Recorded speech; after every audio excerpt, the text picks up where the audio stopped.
Women Talk, brought to you by Summit Supermarket. Summit Supermarket, your convenient supermarket for all your household needs.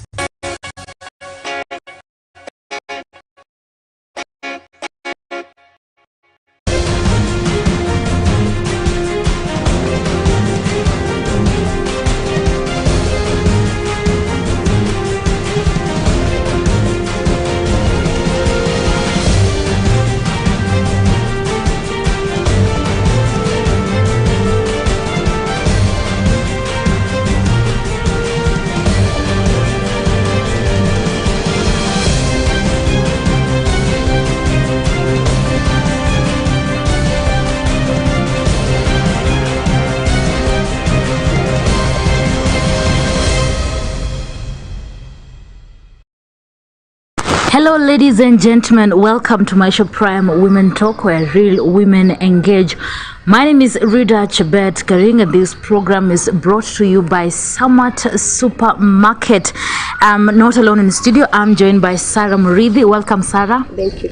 And today we are continuing the previous topic. In case you missed it, we talked about handling conflicts in marriages and also in relationships. Unfortunately, Irene Mumbo Bushebi is not with us today because of some engagements, but we hope in our next program she will join us.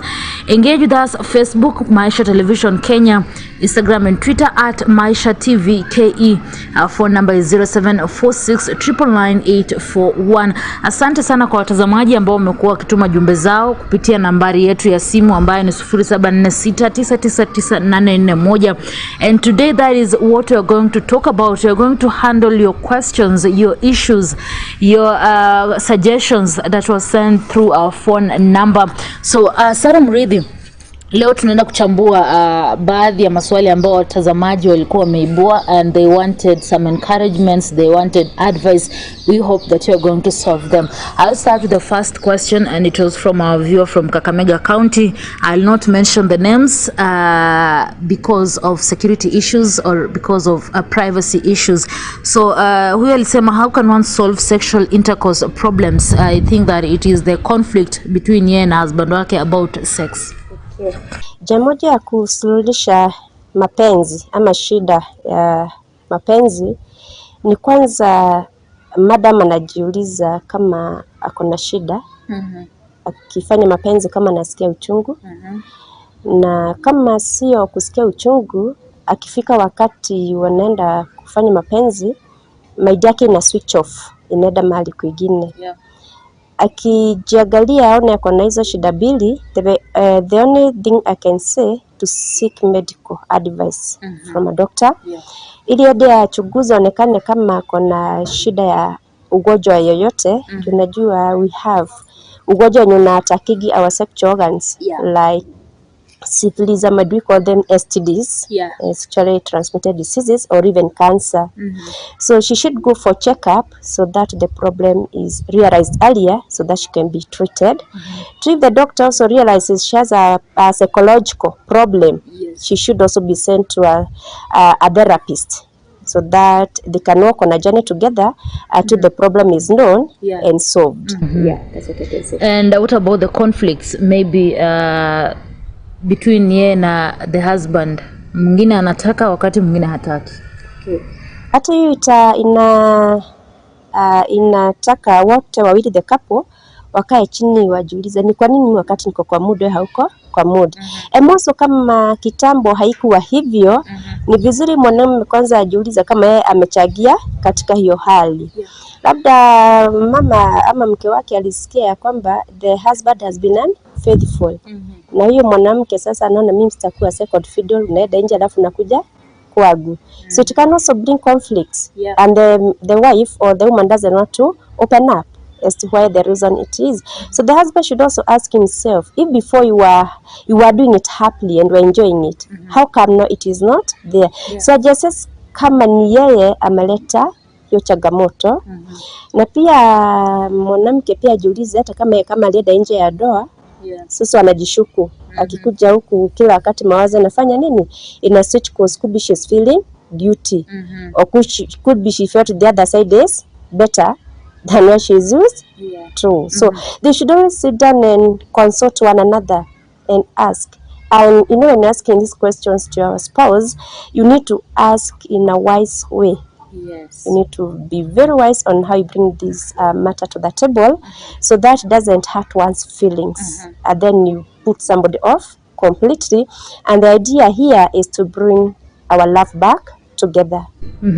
And in most cases you'll find that sana sana wanaume ndio huwa wana complain mwanamke ndio hataki, but in some instances there are women ambao wanataka but the husband is not willing to, or he doesn't want it, but then women find it hard to confront their husbands, kumwambia ina nikosea issue. How can you advise them? How can they go about it? Okay, the first healing to these issues is one, you must open up communication. Because how can you solve a problem and you're not communicating? Yes. So you must also know how to communicate. And I said that time, I said you know how to communicate and where to communicate it. And you can look at the mood of your husband and ask him at the right time what is not happening to you. Could be this man has a lot in his mind. Stress also affects the productivity of mapenzi when a man is very much stressed. Two, there's prostate cancer. So even a man should try to find out medically wise whether he is okay. Yes. So that if he is not okay, the doctor can always advise and give medication and the right medication. Yeah. Well, thank you so much for that. I hope that mtazamaji wetu kutoka kule Kakamega, you're satisfied with what Sarah has just said. The next question is, my spouse and I have a lot of unresolved conflicts. At this point, we are practically living a separate lives, and the problem is only getting worse. What can we do to reverse this trend? At what point should we simply agree to disagree about our differences?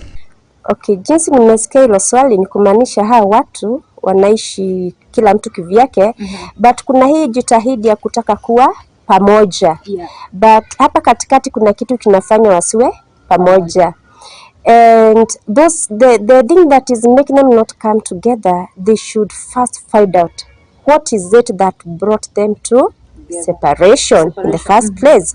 What made them separate? That everyone goes his own way or her own way, but yet they want to resolve this dispute which is not being resolved.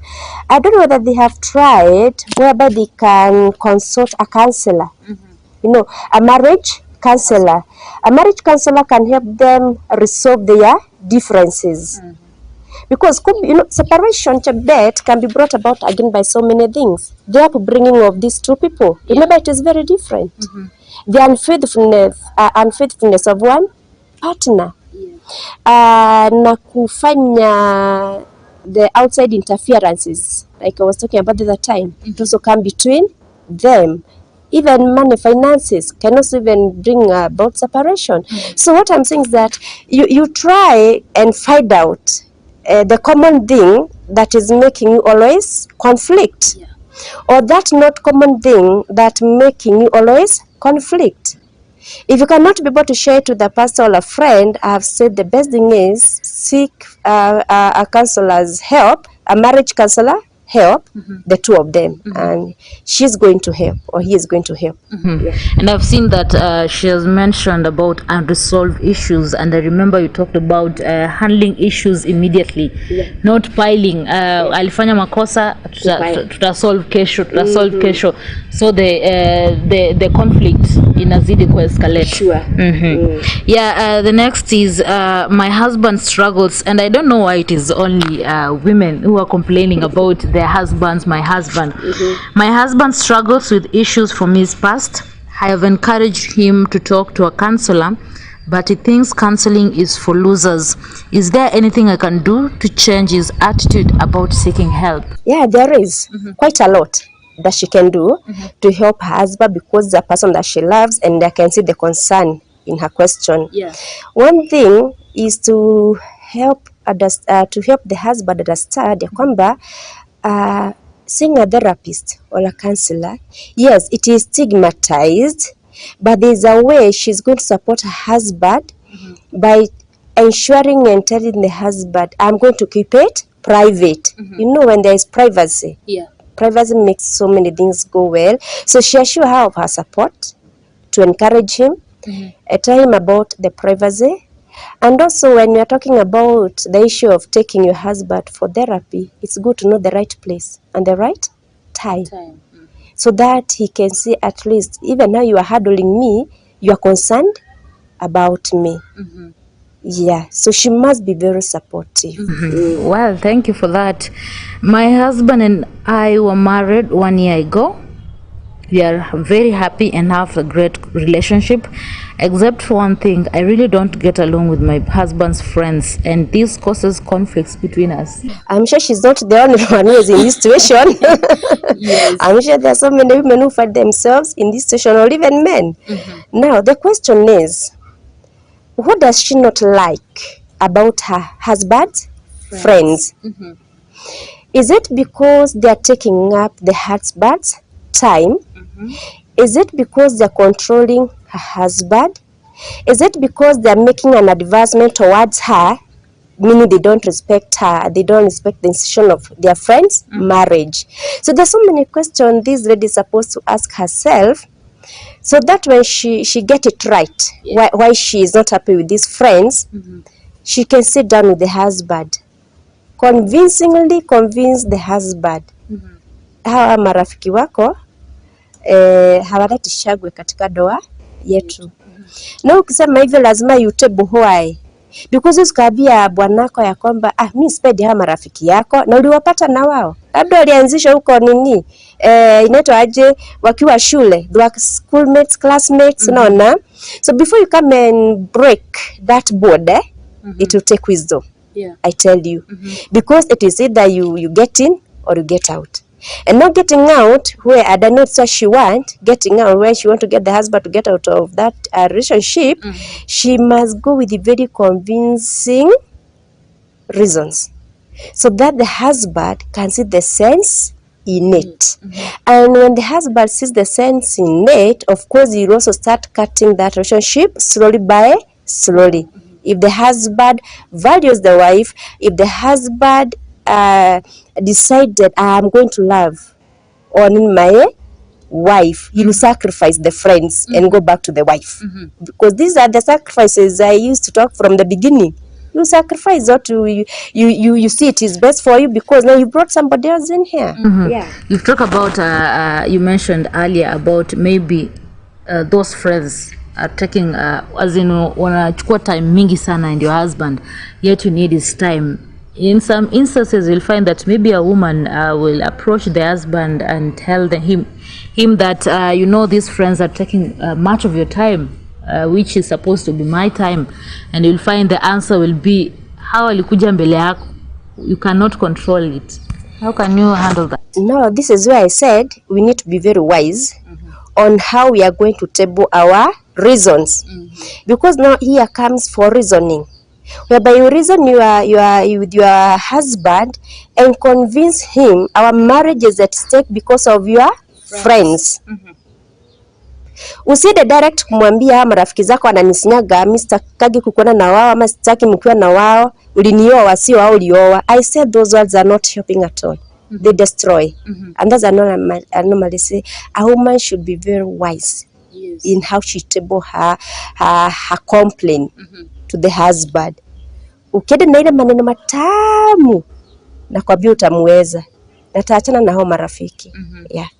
Well, my mother-in-law is extremely controlling. I remember we talked about mother-in-laws previously. She disapproves of my parenting style and speaks to me disrespectfully in front of my husband and our children. I've put up with this kind of treatment for years, but I think I've reached my limit. What can I do? Okay, I have got two things there. Conflict between the mother-in-law because of the children, and the husband is there when she's being talked to rudely and is doing nothing. Let us first tackle the first one of she disapproves of my parenting. That time I remember saying parenting has got diversity kulingana na mtu. Kuna yule parent analea mtoto wake akimchapa. Hata ataenda achukue kikuni akuje achape mtoto wake. Na nani ni mtoto na anamchukulia kikuni, anaanza kumtadika. Mtoto anapiga tu maduru huko. Kuna mwingine hata akiona mtoto wake akichapa watoto wa wengine, anacheka tu. Na ni mtoto wake anachapa nini? Watoto wa wengine. Na huyu ni yule mzazi anamlea, hata akiona akifanya kosa, hamfanyi nini? Hamkosoi, anamwangalia tu hivi. Kuna mwingine mwenye analea watoto wake kwa kureason. Mnakaa chini, nikisema kitu mtoto akiuliza why should I do this, me as a mother namjibu vizuri sana. So hapo we are reasoning together. Kuna yule naye mwingine analea mtoto wake bila maadili ama imani, that is the beliefs and the values. Anamlea tu hivyo. Kwa hivyo hata mtoto akienda atusi watu kwa nje, yeye hana shida. Hata kama mtoto na ni 3 years ama 4 years ametusiana, mamake ako tu hapo. So the first thing she should ask herself, how does my mother-in-law want me to parent my children? Because remember Chebet, hawa watoto hata kama ni wa huyu mama, they as well as the mother-in-law's children, because they are the son's children. Do you get that connection? Yes. So she should first want to know why the mother is against her parenting style. And should not go direct to the mother-in-law. Si niwasema si mother-in-law amekuleta huko, kuna mwenye amekupeleka huko. Go back to him and ask him kindly, my husband, hii parenting yangu unaiona aje? You get how now we first get the root. Yes. Hii parenting yangu ama venye unaona nalea hawa watoto wetu, usisema watoto wangu ni wenu. Hawa watoto wetu jinsi unaona nawalea, unaona vipi? Nawalea vizuri ama nawalea vibaya? Sasa kama mume wako anafurahi jinsi unawalea, atakwambia unawalea tu vizuri. Kama anaona unawalea vibaya, atasema aki hapa naonanga uwalei vizuri. So kama ye amesema sioni ukiwalea vizuri, now this is a point to ask, how do you want me to parent my children? Our children. Thank you for that. How do you want me to parent our children? Because I'm sure the mother-in-law here want how she parented her sons or her husband to be there, but at times it cannot be that way. Because if the mother-in-law was lenient, dear me, I come an authoritarian parent, we are going to collide. We're not even going to be on the same script. So this is what I'm saying. When the husband says you are not doing it the right way, let her find out which is the right way that he wanted done. So when if the wife ni ule wa kunyenyekea, atasema yenyewe kama ni hivyo unataka ni parent, I am going to go that direction. And I'm sure there will be no conflict with the mother-in-law. Because I'm sure what is not happy with the husband will not be happy with the mother. Could be it is the husband who went and said, I'm also not happy with they discuss. How do you want the children to be brought up? You get? But she should not go directly to her mother-in-law. She will make things worse. Matusi itatokea tu. Na disrespect afanya nini? Itatokezea. Na hata tulisema akitusiwa na the mother-in-law ama akiongeleshwa vibaya, she shouldn't talk back. She should go and sit down with the husband and tell the husband, mimi venye mama ananipeleka, mimi sifanye nini, sifurahi. Kama ni ule mzee mzuri ama ule mwanaume mzuri, atamuuliza kwani kunaenda aje ama kunaendelea gaji kama sipo. So she brings those reasons on the table, and she can even ask the husband, siku moja tu chelewa tu kwenda kazini, ama siku moja just bumping into the house. Huyu mwanamke ajue ile masaa huyu mother-in-law wake anamuigiliaga sana. Aseti to the husband, kuja hii masaa wewe ujione, so that there can be evidence, so that the husband can be able to go and tetea the wife to the mother. And also there's an issue of disrespecting her in front of the husband and the children, and anasema that amevumilia this kind of treatment for years, being that the husband is doing nothing, yet he is experiencing the disrespectfulness and how she talks to her. Okay, I get it, that she has been disrespected and the husband is there. I wish to ask some questions to Bet, because why should a mother-in-law disrespect the wife of her son? The first answer to that, I think, it could be either the husband shares the information about his wife with the mother. Na wakati mwanamume ameenda kushare maneno ya kwake na the mother-in-law, of course yu mwanamke hataheshimika tena. Takuwa anaangalia na kumbe ni wewe unafanyaga niwe kwa hivi ama kijana wangu akae hivi. There is another question I would want to ask. Who provides for this family? Is it the mother-in-law or is it the husband? Because again, Chebet, if the mother-in-law is the provider, huyu mwanamke hana say hapo. So atakuwa natusiwa tu mzee akiwa. Na unajua mzee anajua hii hapa nikitetea mke wangu hata kama nampenda aje, sitapata hii assistance. You get? Yeah. Because the moment he supports the wife, the assistance is withdrawn. Na labda hana mapato mengine. So these two questions, when I ask them, I believe that there is always a way out. Bibi ajue tu polepole kama ni mzee wake anaendaga kumsema kwa mama yake, ili polepole wakae chini na abie bibi yake siri za kwetu ni za kwetu, si za nje. So mama madhaini atakosa maneno ya kupewangu akifanya nini, akitowanga. Tena kama ni wana rely on the support of the parents, of the mother-in-law, they should wisely cut it off. Na mwanamume aanze kuhustle. Remember his son was given the commandment by God, do not eat of that fruit at the center of the garden. See, he ate and he was cursed. Kwa sababu umenikosea, utakuwa unatil the land with a lot of sweat, hard labor. So mwanaume ni kuhaso, atoke nje afanye nini? Ahaso. Anzia chini na utaenda bali. Just start somewhere and be content with it. And don't compare with yourself with your peers. Unasema anaendesha magari kubwa kubwa, mimi sina. Hata wao kuanze na hizo magari kubwa. Na labda akianza nazo ni za wazazi wenye sasa atakuwa na control doa yao, because the property is not theirs. So they should learn that the husband should work and even the wife should work, so that ile mapato kidogo anapata na hiyo kidogo anapata wanaleta kwa meza itawainua. And I know for sure it will.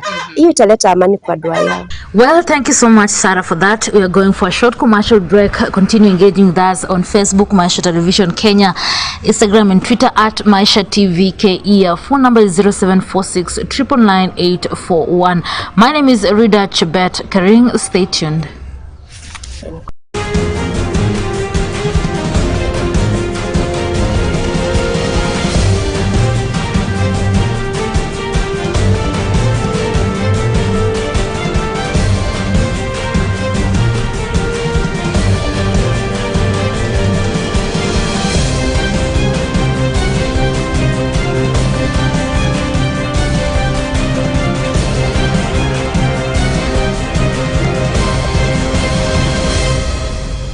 Women Talk, brought to you by Samat Supermarket. Samat Supermarket, your convenient supermarket for all your household needs. Information, knowledge, astute expert analysis. Kalonzo leo ako hii side, kesho ako hii side. Even to his children at home, they're really wondering, what does my father stand for? Kutokuwa na msimamo ni kitu mbaya sana.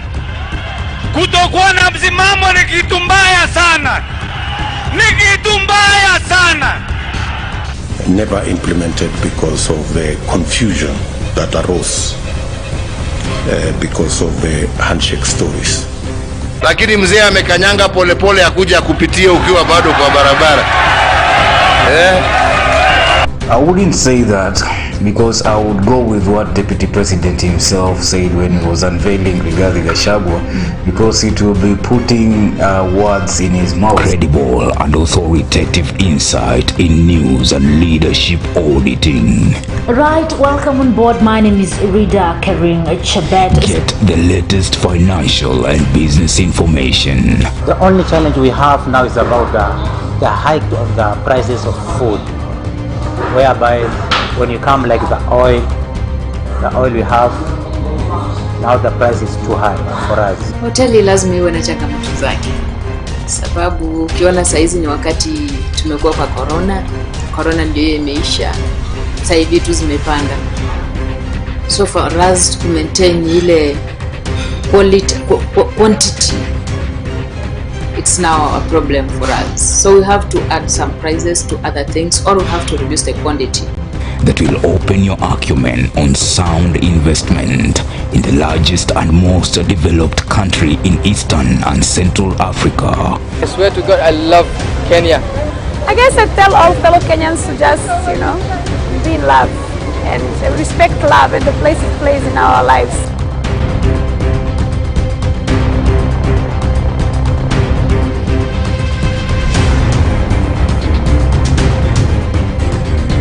TV will never be the same again. It will be better. Really appreciate CA and also our viewers. Thank you so much. Congratulations, Maisha! Introducing the award-winning TV station, Maisha TV, Kenya's fastest growing TV. Beba kubeba na Samad Supermarket iliyoko mjini Kimilili karibu na kituo cha petroli cha Shell, na mjini Webuye karibu na shule ya msingi ya Webuye.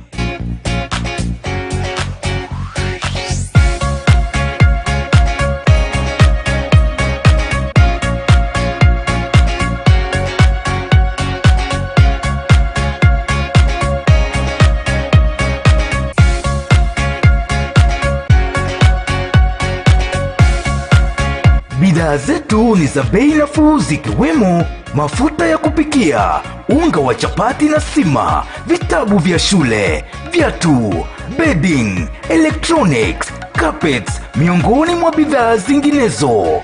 Usiseme shopping, sema beba kubeba na Samad Supermarket. Beba kubeba na Samad Supermarket, your convenient supermarket for all the time shopping for your household needs.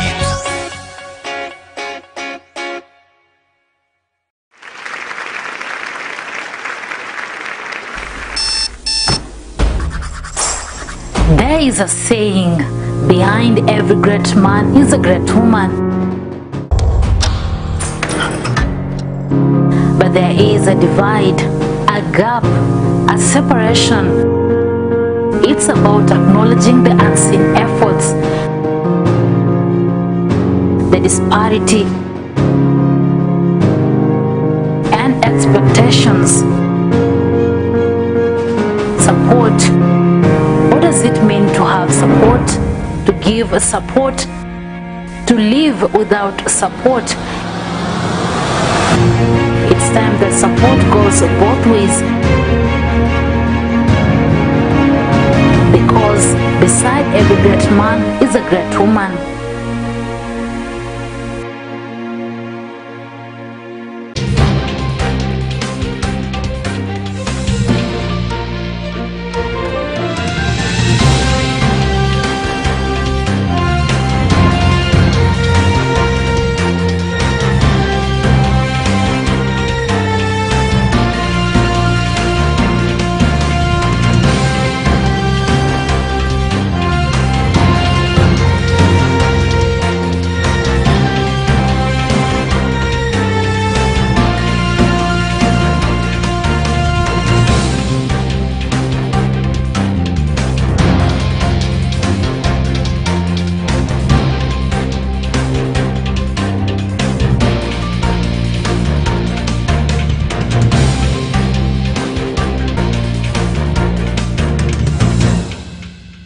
Women Talk, brought to you by Summit Supermarket. Summit Supermarket, your convenient supermarket for all your household needs.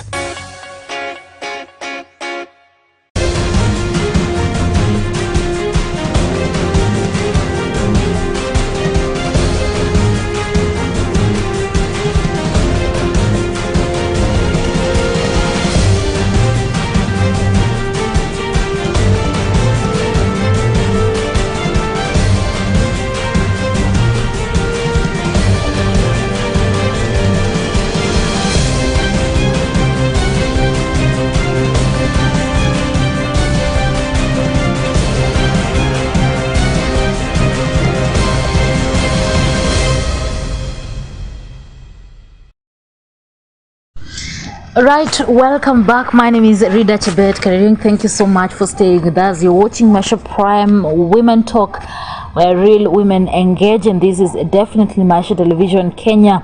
Talk with us, Facebook and YouTube, Maisha Television Kenya, Instagram and Twitter at Maisha TV KE. Our phone number is 0746 99841. Today we are handling questions concerning our previous topic, handling conflicts in marriages and also in relationships. Now let's move on. Sarah, how should couples handle differences in values and beliefs? Okay, values and beliefs, niongea kwa Kiswahili hapa, because belief is imani, and value is maadili. Na wakati watu wawili wameoana wakaja pamoja, kumbuka hatujalelewa in the same doctrine. True. I might come from a Presbyterian church, mwingine from Catholic, mwingine from Islam. Na tumeigia na tukasema sasa nataka kuishi maisha yetu. My values as an apostolic, I'm not supposed to push them to my husband who is Catholic. Neither is he supposed to push his values to me if we want to live in harmony. His belief, not value, his belief in me. We need to come to a consensus whereby one day he can invite me to his church, and they also invite him to my church. And then when we come back in the house, we can ask, leo umeona ibada yaje? And then I comment. Tukienda kwetu naye nitamuuliza, na kwetu ulikuwa na aje? Sawa. Alafu tunaulizana, because you cannot go to different denominations, why don't we agree on one? Which one, and you're asking the husband, which one do you want us to settle on? And labda yako umekuaga ukisifu sana, na kaeda huko akaona kweli yenye nasifiwa na mke wangu, it can be good. Na atakwambia the one that you want to join.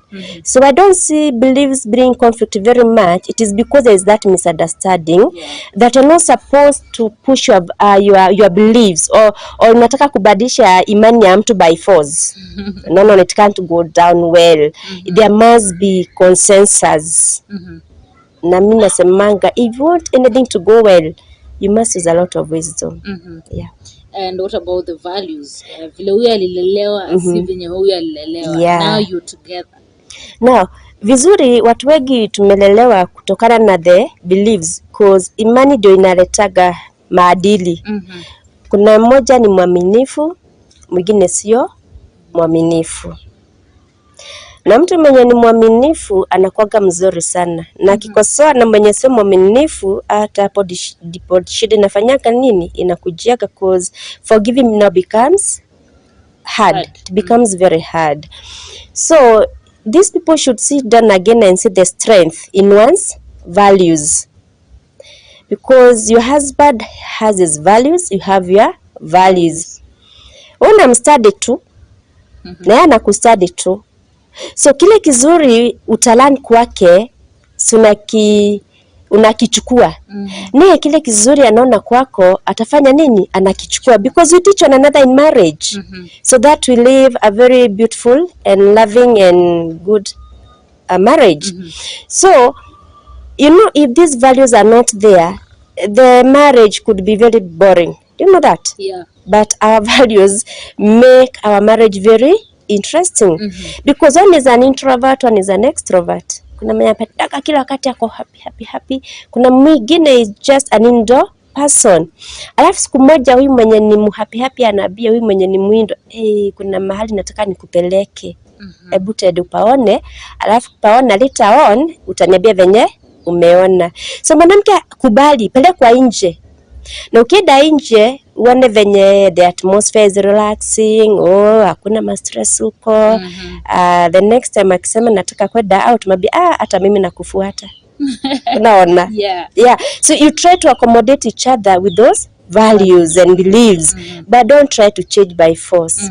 Yeah, pole. Sana penye mimi huona issues utokea, it's when mwingine ako kwa hii religion, mwingine ako kwa hii, especially Muslim and Christian.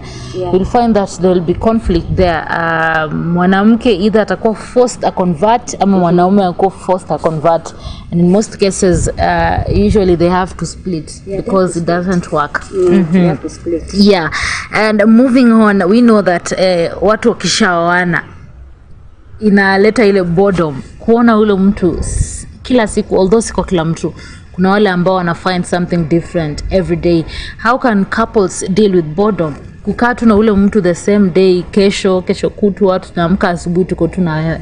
Hey, me I've stayed with my husband and I've never experienced boredom. Because our values are different, and in them we find comfort. So sisemi yao itakuwa kama yangu, but I'll help them how they can break this boredomness. So tunaweza hapa tu kwa values and beliefs zitachagia to make this marriage very interesting. Like I said, today go to your husband's religion and then go to mine. We come and change ideas. Uliona aje? And we create conversation. And remember, for marriage to be very, very sweet, communication must be there. With no communication, you're going to live a very boring life.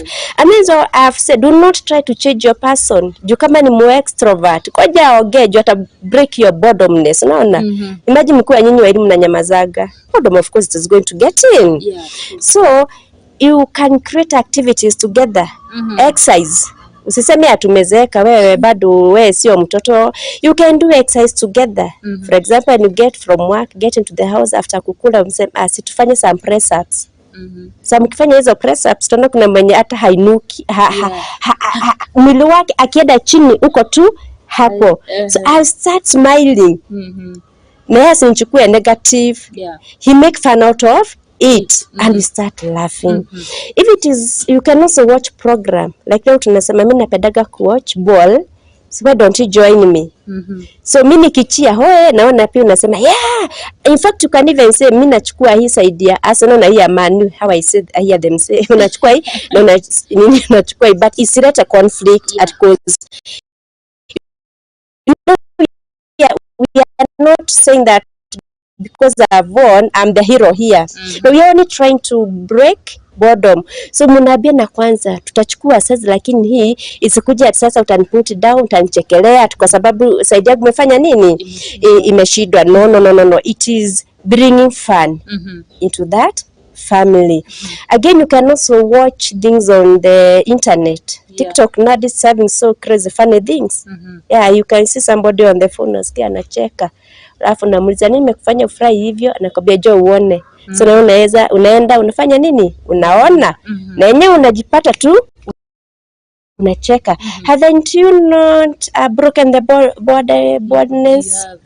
Anakasada ama mnabiana tukitoka church tunaenda ka outing mahali. Unapeleka usiseme siedi. Unapeleka kwa hotel unabia twende tukaswing. Sema ni ya utoto. You are trying to make yourself happy in this marriage.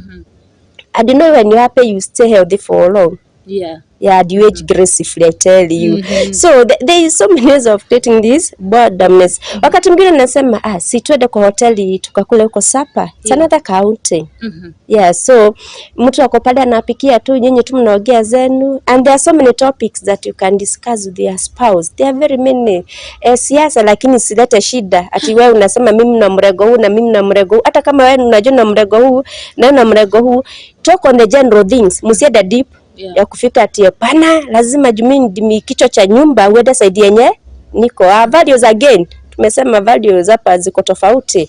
So you share about politics, you share about your children, about your business. Yeah, you create boredom. You're going to make your family life a very interesting. Very interesting. Yeah. So according to Sarah, you can just introduce something that can entertain both of you.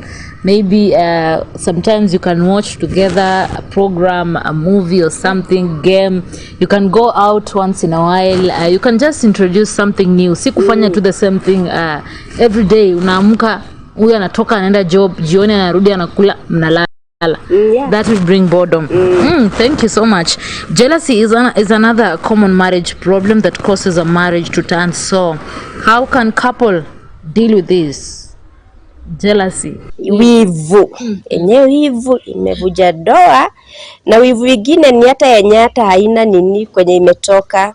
I would advise the ladies, one, hiyo jealousy yako, can you first know your insecurities? Because for you to be jealous, you must have some insecurities. Kuna kitu either unajihisi unacho ama hauna na mwingine anacho. Diposa unaona kama macho ya mume wako inaenda huko. Kuna mwingine labda wakati aliolewa alifikiria mume ni wangu, macho yake ni yangu. Hii macho haina pazia. Lazima itaona, na macho ya wanaume unajua inaonaga sana. So could be this lady thought akinioa atacha kuona. Hata acha. But unless ukana uhakika amekuwa unfaithful, that time you can be jealous and confront. But hii ingine ya kufikiria, those are insecurities. And you should learn to control your insecurities, because the moment your insecurities come and you attack your husband who is innocent, simeleta conflict. Na kubwa sana. Jinsi last time niliwaambia mwanamke ukikachukua maji weka kwa kikombe alafu kwa mdomo, tanyamaza. Sasa insecurities, you can look for a rubber band and put it here. So anytime you think of being jealous, jiulize, why am I getting jealous? Put the rubber band and release it. How do you feel? Uchungu. So the next time you think, release it. Uchungu. That will help you to say, if you can persevere that pain, ama kama unaweza vumilia huo uchungu nasikia every time unajigoga nako ka nini karaba bad. Nataka kuniambia uweze ukavumilia hata yenye unaona ama yenye unafikiria iko na haiko. Sinaona. Utavumilia. So these are techniques that you can use to make us not to allow our jealousness to break our marriages. Marriages, sure. Well, mwingine hapa anasema that I've seen Irene and Sarah, you agree that it is women who cause conflict in most of the time when you wanaanzisha zile conflict kwa familias, but in most cases when you try to confront men, you want to talk about it, most of them hawataki kuongelea. How can you go about it? That reminds me about Adam and Eve. I think biblical teachings kidogo. Adam is one was given instructions by God. So, do not eat of that fruit that's at the middle of the garden. So Eve wasn't there. But when Eve came, the snake came and deceived Eve. And Eve went and convinced the husband. And the husband ate the fruit that God said, do not eat. And when they realized they have made a mistake or they have committed a sin, they hate themselves. Then God comes here roaming, looking for his people, for his friends. And he realizes they are not there. And then he calls out Adam, and Adam answers, and he's like, where are you? I'm hiding from you. Why? And then God says, oh, you ate. Now, you know the statement that Adam has, God already has known that he ate of the fruit. Oh, you ate the fruit that I said you don't eat. What Adam said. Ni mwanamke uliniwekea hapa. Amekula hili, amefanya nikule hili. Tunda. So this is how men are. One, a man, or they confront a man. A man is very defensive. And a man will not be straightforward. As you think, be straightforward. Tumie maneno kama ya Eve. Unamconvince whatever you are doing, it is not right. Yeah. If Eve was able to convince Adam to eat that fruit, what else can a woman do? To make a husband to go with her ideas. Yeah. I believe women can do a lot. Women have a lot of power in our voices, in our tongues, and in our convictions. Yeah. So I hope that you've gotten that. There is also a lack of attention. You find that maybe they are too busy. We are busy sana. Haizi akampa the partner attention. How can couples deal with this? So we have talked about giving one another attention here very much, and ideally why we have companionship is because of complementing each other. And attention must be there. Attention, you can create it in this way. When you are in the house and the husband talks to you or the wife talks to you, stop whatever else that you are doing and listen. Yeah. Stana umempatia attention. Kama ni mume ametoka huko nje na anataka kuja apate sapa iko tayari, akija na iko tayari, usiambie house girl ailete ama mtoto wako ule mkubwa. Hiyo husband ni wako. Eda ufanye nini? Uilete akule. Kama ni mume anataka kupatia mwanamke wake pesa, asiambie mtoto kama ushika hii pesa pelekea mama yako. Itaiwadia wana, alafu umwambie nataka nikuachie hizi pesa ili ununue sapa. Sina utaona haja ignoiwa. They are together in this. If the husband is on the phone watching those videos that I was saying, and the wife here is talking, he should respect her and keep the phone down and listen what the wife is saying. Listen to what the wife is saying, and then he can go on with his phone when the wife disappears from the scene. Yeah, that's how people can be attentive. Yeah. And when you are being talked to, I said listen and answer. Sati unajua Chebet ni vibaya sana unaambia mtu wewe leo umeshida aje, anafanya ajasikia. Okay, labda ni kwa sababu ya stress zake, but wakati mwingine tunasemanga stress ziachie kazini kwako, so that when you come to the home you have now a home environment. Yeah. Lakini kuna watu wengine they are slow in answering. So mwanamke unanisikiza hapa, kuna wanaume wengine their value or how their nature, ukimuuliza leo umeshida aje, kabla ya kujibu atajikokota. So it is good that we also learn one another, our personalities. Ili nisikwazike na haya ni maubile yake ama ni utu wake. So kwa nini utu wangu ukwaze mume wangu ama utu wake unikwaze? We need to understand each other very very much. Na kuna mwingine utauliza swali kwa ashajibu. Yeah. So we should understand one another, learn one another. Yes. And now as we finalize, still related to that, technology and social media has also caused rifts between partners. How can couples balance between their physical lives and time kwa internet and other stuffs? In social media, technology is very good one, even for the family, because you get even a lot of teachings from them. It becomes bad when it becomes addictive, that you cannot do without that phone. Hata nikipika niko kwa simu kama hivi, alafu chakula inaugua nikiwa wapi? Kwa simu. Kwa simu. Ama nimeambia mzee hebu nichugie huyu mtoto nikibia kitchen nione venye chakula inaenda. So nimepata hapa mtoto analia, alafu hata baba hasikii mtoto. He is not bothered. Why? Because ako kwa simu ama ako kwa hiyo internet ama ako kwa hiyo TV. We need to balance. One, know your responsibility. Phone imekuja tu, na phone ikivujika itavujika kabla ununue ingine saka bila hiyo phone. Yeah. So why don't you make sure ya kwamba you train yourself. There's something I normally say about self control. Wewe mwenyewe unajitune. Family time is family time.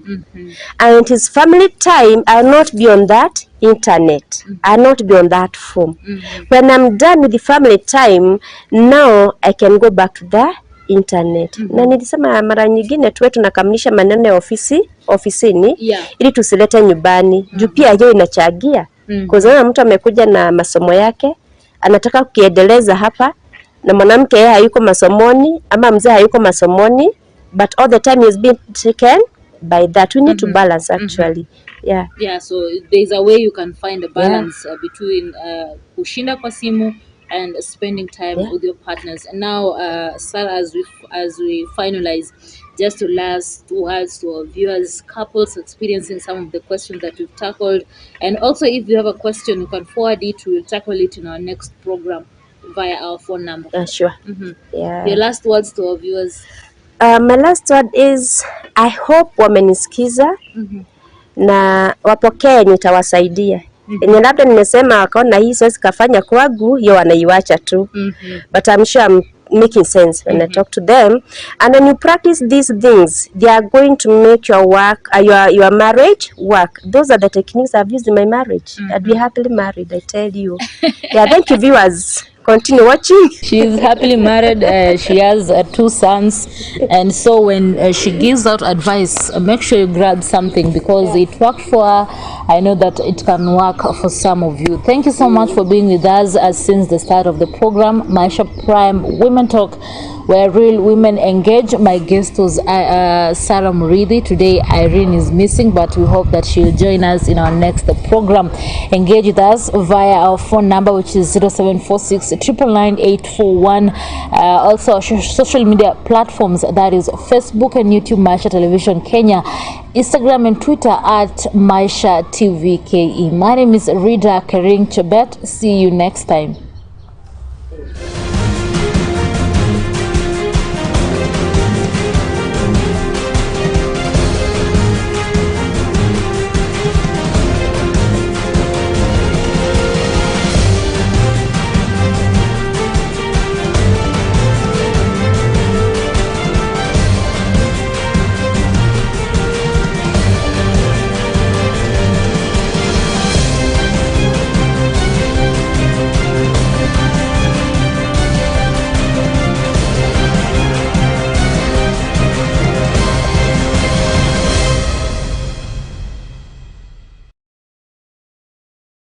Women Talk, brought to you by Summit Supermarket. Summit Supermarket, your convenient supermarket for all your household needs.